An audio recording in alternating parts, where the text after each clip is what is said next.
Apa kabar Philadelphia? Yahweh dahsyat. Puji Tuhan.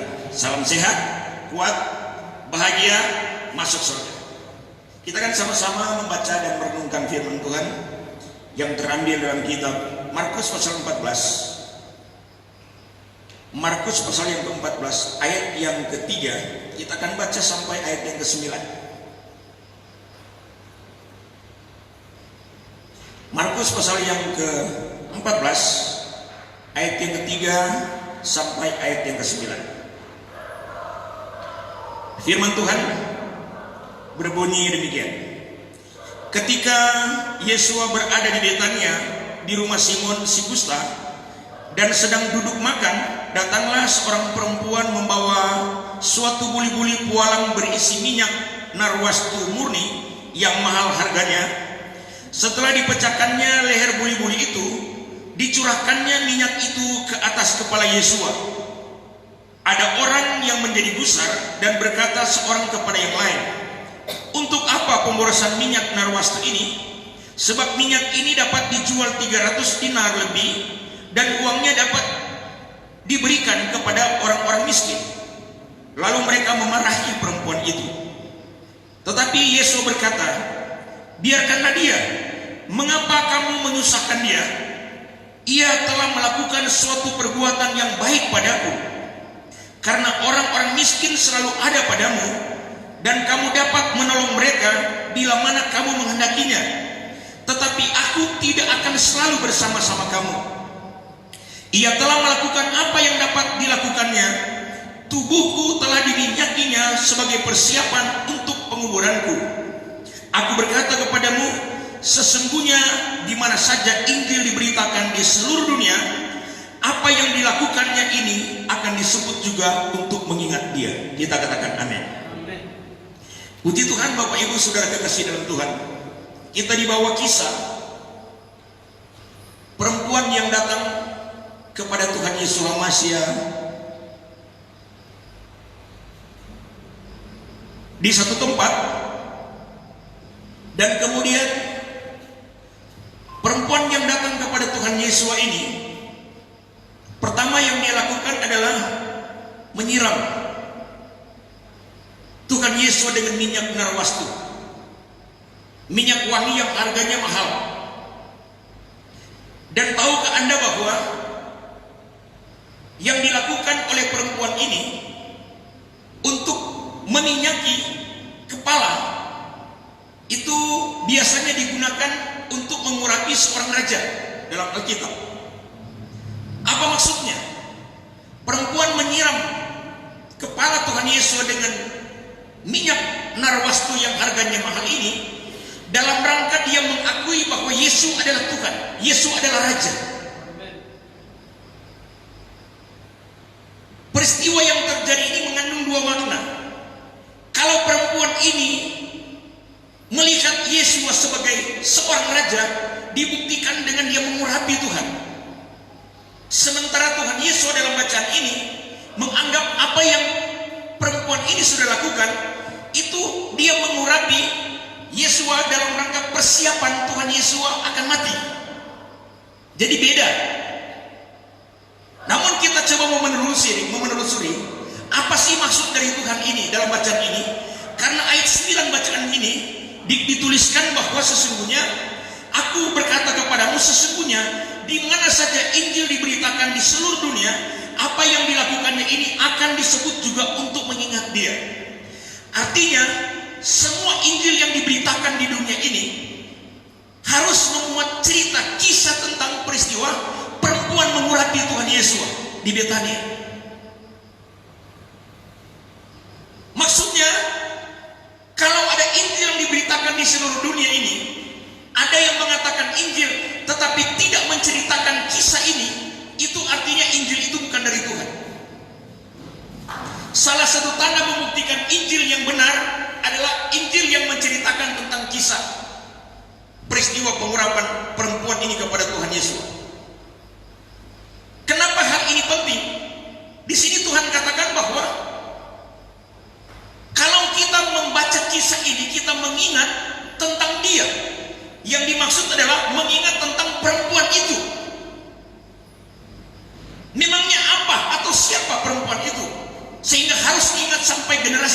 kasih. Ini harus diingat. Apa yang harus diingat?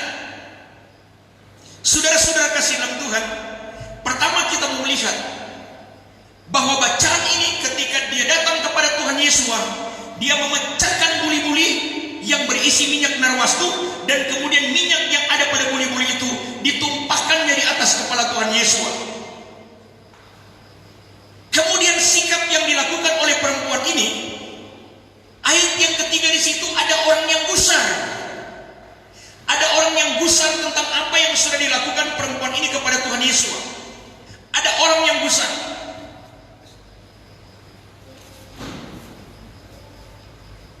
Bahkan ayat yang keempat, ayat yang kelima di situ dikatakan sampai mereka marah perempuan ini. Mereka marah perempuan ini. Alasan mereka marah, mereka punya hati tidak senang dan mereka marah kepada apa yang dilakukan oleh perempuan ini, karena minyak yang dia tumpahkan itu mahal. Katanya boleh dijual kemudian uangnya dibagikan kepada orang miskin. Tetapi ayat yang selanjutnya Tuhan katakan apa di situ? Ayat yang ke-6. Tetapi Yesus berkata, biarkanlah dia. Mengapa kamu menyusahkan dia? Artinya apa? Tuhan Yesus berkata demikian kepada orang-orang yang gusar, kepada perempuan ini, orang-orang yang marah terhadap apa yang dilakukan oleh perempuan ini. Tuhan Yesus membela perempuan ini. Artinya Tuhan membela. Dikatakan, kenapa kamu mau pusing dengan apa yang dilakukan oleh perempuan ini? Kenapa kamu menyusahkan kenapa kamu menyusahkan perempuan ini? Karena ia telah melakukan suatu perbuatan yang baik padaku. Perempuan ini sudah melakukan sesuatu yang baik kepada Tuhan Yesus. Tetapi ada orang yang gusar, ada orang yang marah. Tetapi Tuhan membela dia. Sejauh apa yang sudah dilakukan perempuan ini? Sejauh apa dan kebaikan dalam bentuk apa yang sudah dilakukan perempuan ini, sampai Tuhan harus membela perempuan ini dari segala macam tuduhan dan ancaman. Mari kita baca dalam Lukas pasal 7 ayat yang ke-38.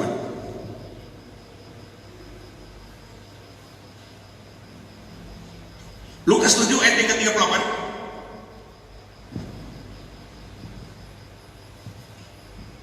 Ini sikap perempuan. Sambil menangis, ia pergi berdiri di belakang Yesus, dekat kakinya, lalu membasahi kakinya itu dengan air matanya dan menyekanya dengan rambutnya.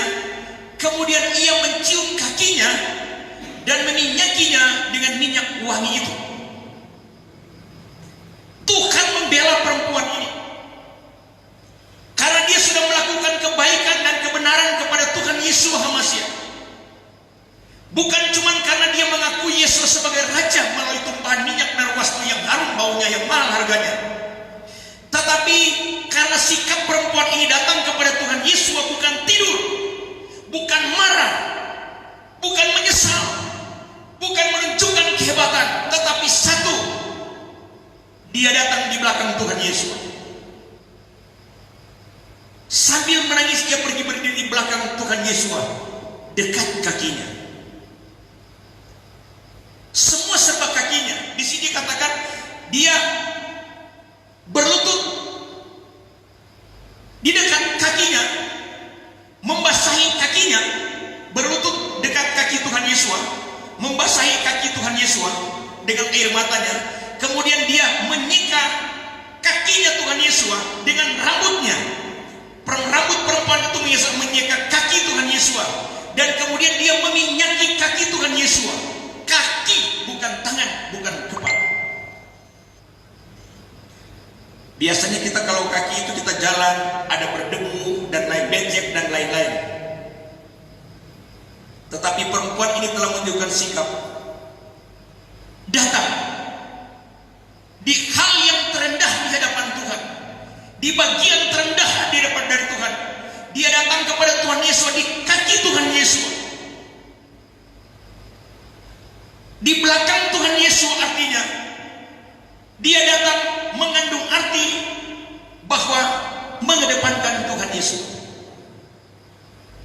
mengedepankan Tuhan Yesus. Kemudian kedua, dia menangis di kaki Tuhan Yesus. Dia membasahi kaki Tuhan Yesus dengan air mata.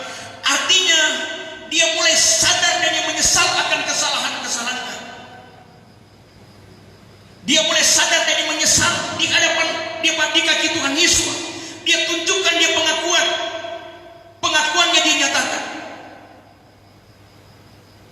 Kemudian ketiga, dia menyeka dengan rambut. Artinya rambut itu bicara mahkota kemuliaan kita. Tetapi diletakkan di kaki Tuhan Yesus. Diletakkan di kaki Tuhan Yesus. Kemudian perempuan ini meminyaki kaki Yesus. Artinya dia siap berkorban. Korban untuk memuji, korban untuk menyembah, dan korban segalanya. Yang jadi pertanyaan, memangnya siapa perempuan itu? Memangnya siapa perempuan itu? Perempuan itu bicara tentang kehidupan saudara dan saya. Ada amin?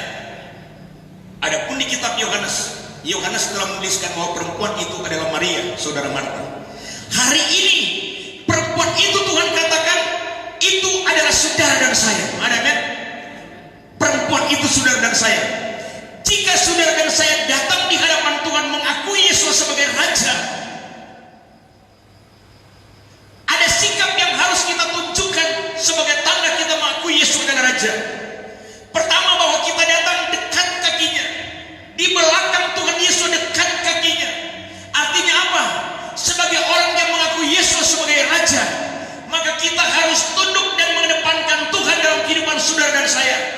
Jangan ada di antara kita yang mendahului Tuhan. Selalu Tuhan yang ada di depan kita. Kita terus tunduk di belakang Tuhan Yesus. Sebab Tuhan yang menuntun perjalanan hidup saudara dan saya. Kita mau naik rumah baru, kedepankan Tuhan. Meletakkan batu pertama untuk pembangunan, Tuhan yang didahulukan. Doa. Jabatan, dapat jabatan sebelum kerja, Tuhan didahulukan Tuhan lewat berdoa. Sampai dengan kalau orang mencaci maki Anda, tetap saja Tuhan yang di depan, bukan Anda. Artinya bukan hawa nafsu kita, bukan nafsu kita yang akan menjawab, tetapi Tuhan saja yang akan menjawab. Kalau kita sedang dipersalahkan, kalau kita sedang diancam, Tuhan yang di depan, kita di belakang kaki Tuhan. Biar waktu Tuhan saja akan bekerja. Jangan kedepankan mau kita, jangan kedepankan emosi kita, kedepankan Tuhan, sebab Tuhan ada di depanmu, engkau ada di belakang kaki Tuhan. Ada amin? Dan kedua, sebagai orang yang mengaku Yesus sebagai Raja, maka kita harus sadar akan kesalahan dan dosa kita. Kita harus sadar dan kita harus menyesal. Kalau selama ini kita mulai lalai kepada Tuhan, kalau selama ini Tuhan sudah di belakang kita, kita mulai mengedepankan keinginan dan kepentingan kita, kita mulai mengedepankan perasaan hati kita, Tuhan mulai di depan. Ini harus diakui di depan, harus diakui di muka Tuhan. Harus mengaku kepada Tuhan bahwa kita sudah lalai, kita sudah bersalah, kita sudah berdosa. Kita harus sadari semua itu. Kita harus tangisi salah kita, harus tangisi dosa kita, harus tangisi kita membenci orang lain. Kita tangisi kita sudah melukai dan mengecewakan satu dengan yang lain. Kita harus menangis karena kita sudah menghalang satu dan yang lain untuk melakukan kebenaran. Harus disesali, harus tangisi. Jangan biasa-biasa saja. Sudah salah, masih menganggap benar. Dan kemudian kita, perempuan ini menyeka kaki Tuhan Yesus dengan rambutnya. Artinya, Anda silakan Anda terhormat. Kehormatan Anda, kekayaan Anda, harta benda Anda, jabatan atau apapun yang ada pada saudara dan saya, letakkan di kaki Tuhan. Artinya apa? Kita mengakui semua itu tidak ada gunanya tanpa Tuhan. Anda punya jabatan dan kedudukan tinggi, Anda punya gaji besar, Anda punya pendapatan dan usaha besar, Anda dihormati dan lain-lain. Semua itu tidak akan ada gunanya kalau tidak dengan Tuhan Yesus. Itu harus diletakkan di hadapan dia kepada Tuhan Yesus, diletakkan di kaki Tuhan Yesus. Sehingga tidak ada yang bisa kita banggakan selain Yesus dalam hidup kita. Tidak ada yang bisa kita banggakan selain Yesus di dalam kehidupan kita. Dan kemudian yang keempat, meminyaki kaki Tuhan Yesus dengan minyak wangi. Artinya apa? Sikap ini penting. Tuhan minta untuk diceritakan. Mengingat dia artinya mengingat sikap dan tingkah laku perempuan ini, yang artinya bahwa mari kita rela untuk berkorban bagi Tuhan. Berkorban waktu. Jangan waktu kita ini kita gunakan hanya untuk kita. Waktu Tuhan hanya sedikit, dilakukan lagi dengan penuh hati, dilakukan lagi dengan penuh keraguan, dilakukan lagi dengan penuh ketakutan, dilakukan dengan penuh kegusaran. Tetapi kita lakukan, kita korbankan waktu untuk Tuhan. Apapun yang mau dikatakan orang, kita mau katakan waktu ini waktu untuk Tuhan. Kita korbankan pujian dan sembah. Kita memuji Tuhan, kita menyembah Tuhan.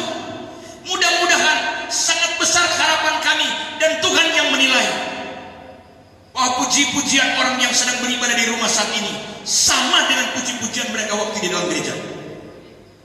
Mudah-mudahan penyembahan mereka pada waktu menghadap hadirat Tuhan, waktu mereka lakukan ibadah di rumah, sama dengan waktu mereka lakukan di dalam gereja. Karena itu penting, saudara. Jangan apa kata orang, sedangkan di gereja dia tidur, apalagi di rumah. Sedangkan ibadah di gereja dia tidur, apalagi di rumah. Tapi sekarang Tuhan mengingatkan kita mau di mana saja, yang penting pujian dan sembah kita ini harum di hadapan Tuhan. Ada amin? Artinya sungguh-sungguh kita melakukan ini kepada Tuhan. Kalau 4 hal ini kita sudah lakukan, ingat, pasti akan ada orang yang besar. Merdekakan hatimu, saudara. Merdekakan jiwamu. Jangan berusaha semua orang suka dengan apa yang kita lakukan. Karena kalau kita mau berusaha semua orang suka dengan apa yang kita lakukan, kita akan susah. Sebab terang dan gelap tidak akan mungkin bersatu. Kalau kita lakukan kebenaran, kesalahan tidak akan senang. Kalau kita lakukan kesalahan, kebenaran tidak akan senang.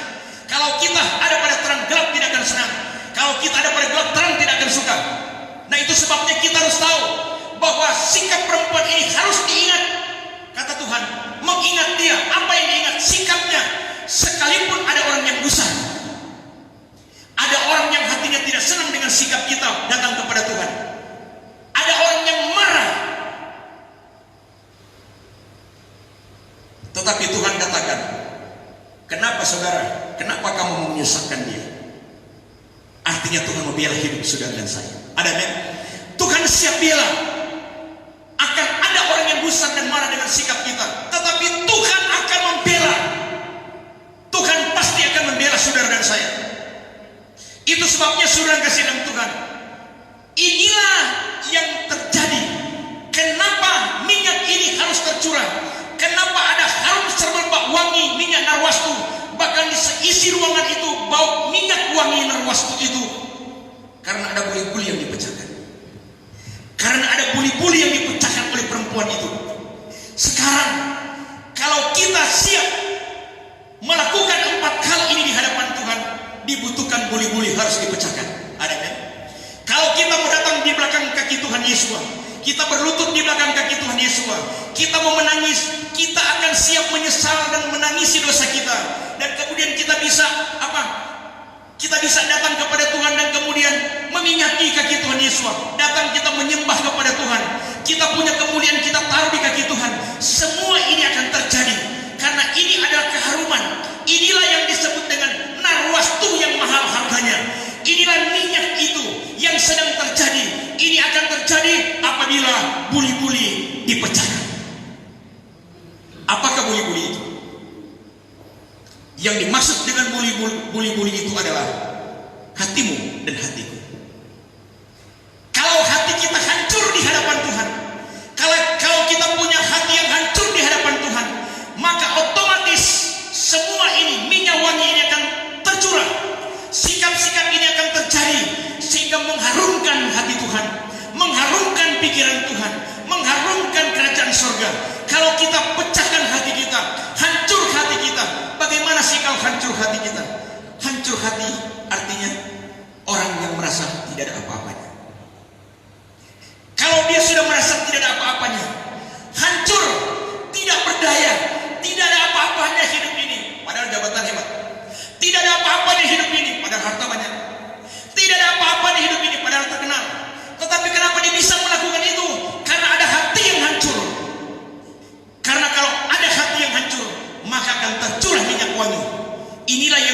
dengan kekayaan.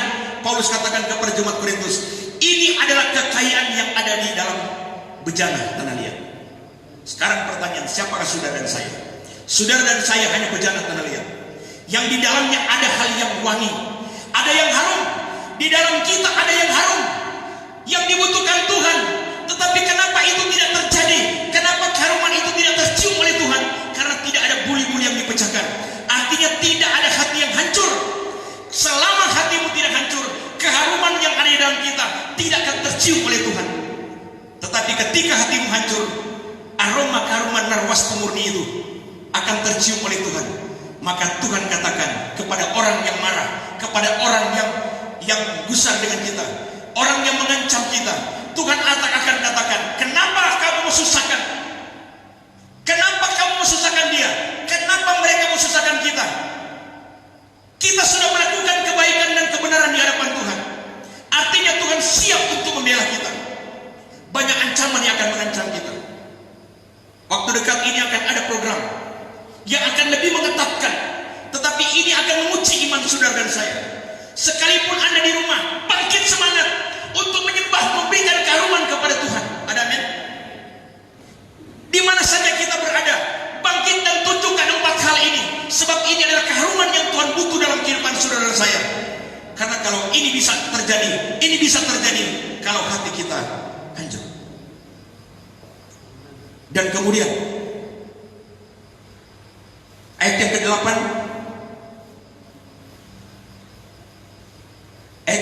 Tuhan katakan apa di situ? Ia telah melakukan apa yang dapat dilakukannya. Tubuhku telah diminyakinya sebagai persiapan untuk penguburanku. Ingat, ini isi pikiran Tuhan Yesus lagi. Yang dilakukan oleh perempuan ini adalah persiapan karena Tuhan Yesus akan segera meninggalkan dunia ini untuk mati di kayu salib, pergi ke rumah Bapa. Pertanyaan, apakah perempuan ini tahu kematian Tuhan sudah dekat? Tidak, saudara. Tidak. Ternyata Tuhan katakan apa yang dilakukan oleh perempuan ini, dia sedang mengurapi Tuhan, sedang mempersiapkan untuk penguburan Tuhan Yesus, saudara. Tidak ada satupun di antara mereka yang tahu tentang Yesus akan mati dan dikuburkan. Bayangkan, saudara, kalau perempuan ini tidak datang di hadapan Yesus dan tidak mencurahkan minyak narwastu dan tidak menunjukkan 4 sikap ini, kemudian Tuhan pada waktu tidak lama lagi akan meninggalkan dunia. Tuhan akan mati dan dikuburkan. Waktu Tuhan mati dan dikuburkan, perempuan ini saya percaya bisa menyesal seumur hidup. Kenapa? Dia tidak sempat melakukan, ternyata Yesus akan mati dan dikuburkan. Apa pesan Tuhan dalam sikap ini? Ini adalah momentum. Ini momentum atau kesempatan. Momentum atau kesempatan itu digunakan oleh perempuan ini. Dia tidak tahu kapan Tuhan akan meninggal dan dikuburkan, tapi dia sudah melakukan sesuatu yang baik dan itu dinilai oleh Tuhan sebagai suatu kebaikan, dan Tuhan berhak untuk membela kehidupan perempuan ini. Tetapi momentum itu juga ada yang menggunakan untuk mencari-cari kesalahan Tuhan Yesus. Momentum itu pada waktu itu ada yang berusaha untuk mencari kelemahan dan menangkap Tuhan Yesus. Momentum pada waktu itu atau kesempatan pada waktu itu ada orang yang kesempatan untuk gusar dengan orang yang sudah melakukan kebenaran. Ada orang yang malah marah kepada orang yang melakukan kebenaran. Sama dengan momentum sekarang ini. Sekarang ini adalah momentum yang sama. Sekarang ini adalah kesempatan yang sama. Kesempatan kita menggunakan untuk melakukan apa yang baik dan benar di hadapan Tuhan. Ada amin? Karena akan ada waktu. Akan ada waktu. Orang akan berlomba-lomba beribadah, tetapi sudah bukan pada momentum lain. Sudah bukan pada kesempatan Tuhan. Banyak orang yang akan memuji Tuhan di rumah, di jalan-jalan dan di mana-mana, menyanyi, melompat, menyembah, tetapi Tuhan sudah tidak menilai. Itu momentum sudah bukan momentum ilahi. Itu sudah momentum antikris. Sudah momentum iblis. Apa saja yang melakukan mengkhotbah di jalan dan lain-lain sudah tidak ada gunanya. Kapan itu akan terjadi? You and me yang tidak tahu. Kita semua tidak tahu kapan itu akan terjadi. Tetapi peristiwa yang sedang terjadi ini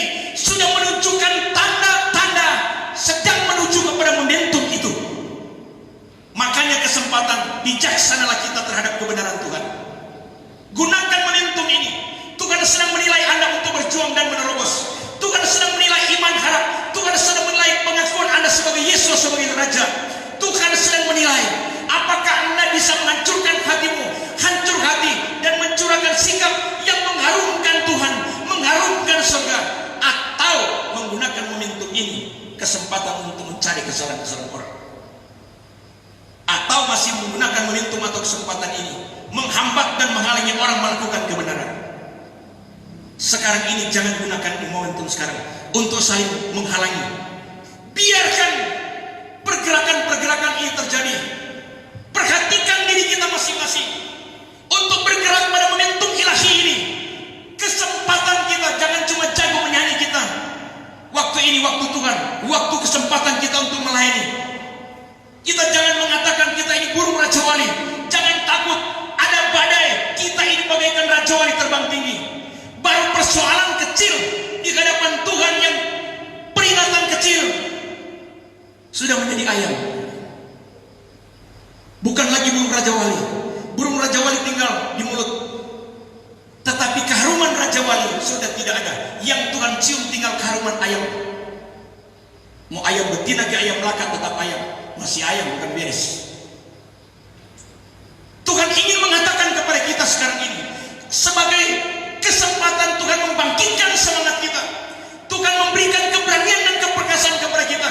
Sebab itu arti daripada kita mengikut Tuhan Yesus. Amin. Sebab itu bukti kita mengakui Yesus sebagai Raja. Kita dipimpin oleh Raja yang kekal. Dipimpin oleh Raja yang menjamin kehidupan saudara dan saya. Untuk itu saat ini pecahkan buli-buli Anda, hancurlah hati Anda, sehingga tercurah keharuman harta dalam berjalan tanah liat kepada Tuhan untuk Tuhan cium. Dan gunakan momentum atau kesempatan ini untuk melakukan kebaikan dan kebenaran bagi Tuhan. Karena supaya apapun yang mengancam Anda, iblis mengancam kita dengan penyakit, iblis mengancam kita dengan utang kiri kanan, iblis mengancam kita dengan fitnah, iblis mengancam kita melalui alam. Tetapi Tuhan berkata, iblis kenapa engkau pusing? Iblis kenapa engkau menyusahkan anak-anakku? Tuhan akan membela kita, dan Tuhan akan mengangkat kita menjadi anak-anak yang lebih dari pemenang. Puji Tuhan. Salam sehat, kuat, bahagia, masuk surga. Kita tunggu. Terima kasih banyak Tuhan. Pesan-pesan Tuhan.